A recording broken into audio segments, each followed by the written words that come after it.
This is very common to how I'll work. I'll lift her arm and get a handle right here so I can start moving her shoulder blade around.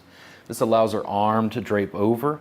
I'm going to use some fingers just to work right along the spine and right to the top of the cervicothoracic junction, which means that where the upper back and neck meet. I'm working right around the shoulder blades, and then she goes, oh, right there.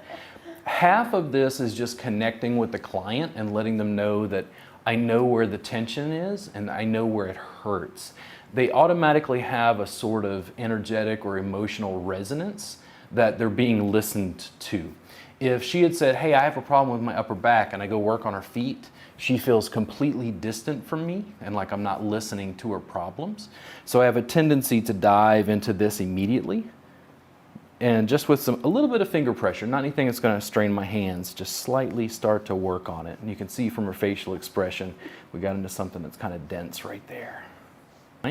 Right into the paraspinal muscles, the muscles along the spine, and usually the rhomboids between the shoulder blade and spine. Once I get a good spot like right there, I'm mostly going to hold these fingers still, maybe a little bit of back and forth.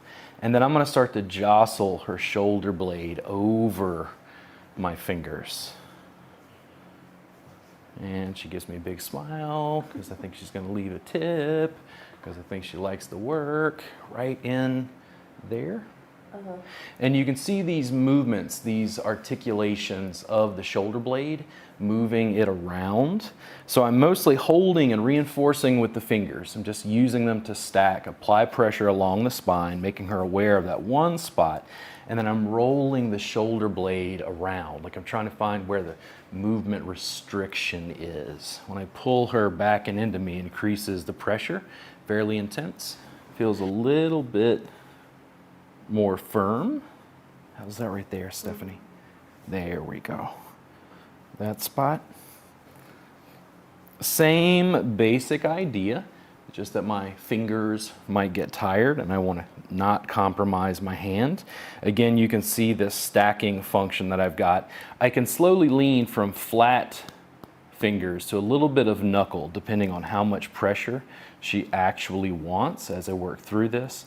I'm looking at her face just to see, ooh, right there. And I'm gonna pull her onto me.